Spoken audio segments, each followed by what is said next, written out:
வந்தது. 1941 வெளிவந்த அசோக் குமார் படமும் பெரிய வெற்றி அடையுது. 1943 சிவகவி படம் வெளிவந்தது. இது எல்லாத்துக்குமே மகுடம் வைக்கிற மாதிரி 1944 வெளிவந்த இவரோட சாதனை படமான ஹரிதாஸ் 3 தீபாவளிகளை கண்டு மாபெரும் வெற்றியை தந்தது. இது இவரோட சாதனை படம் மட்டும் இல்லை, இதுவே தான் இவரோட கடைசி வெற்றி படமாக அமைஞ்சது. அந்த காலகட்டத்தில் கர்நாடக இசையில் தமிழ் பாடல்கள் பாடப்படலை.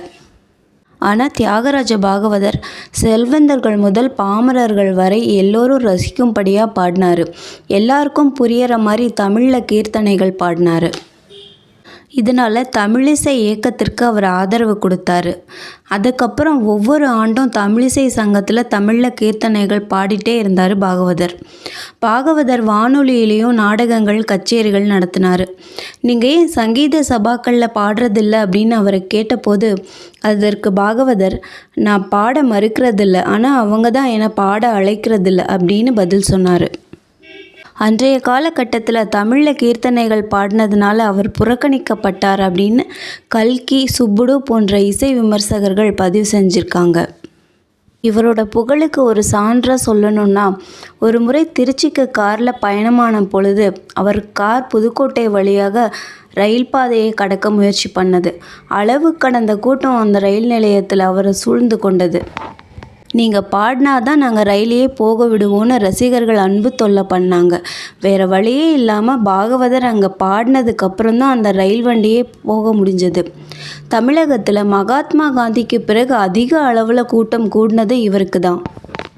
2ஆம் உலகப் போர் யுத்த நிதிக்காக பாகவதர் உதவிய போது அவரை பாராட்டின கவர்னர் 3 கிராமங்களை பரிசாக கொடுத்தாரு. ஆனால் அது அப்படியே ஏழைகளுக்கு வழங்கினார் தியாகராஜ பாகவதர். இப்படி புகழோட உச்சத்தில் இருந்த பாகவதர் தங்கத்தட்டில் தான் சாப்பிடுவாராம். ஒரு முறை கவிஞர் சுரதா அவர் இல்லத்திற்கு சாப்பிட்றதுக்கு போயிருந்தப்ப வாழை இலை போட்டு பரிமாறினாங்களாமா. ஆனால் பாகவதர், அவர் என்னோட விருந்தாளியாக இருக்கிற வரைக்கும் அவருக்கும் தங்கத்தட்டில் தான் உணவளிக்கணும் அப்படின்னு கட்டளையிட்டாராமா. பாகவதரை மாதிரி வாழ்ந்தவங்களும் இல்லை, அவரை மாதிரி வீழ்ந்தவங்களும் இல்லை அப்படின்னு சொல்லுவாங்க. இப்படி அரண்மனை மாதிரி வீட்டில் வாழ்ந்து பன்னீரில் குளித்து பட்டாடை மட்டுமே உடுத்தி தங்கத்தட்டில் சாப்பிட்டு யாருமே கனவுல கூட நினச்சி பார்க்க முடியாத வாழ்க்கையை வாழ்ந்துட்டு இருந்தார் பாகவதர். இவரோட புகழ் எப்படி ஊரார் மெச்சும்படியும் அமைஞ்சதோ, ஆனால் அவரோட வீழ்ச்சி அதற்கு நேர் எதிராக அமைஞ்சது.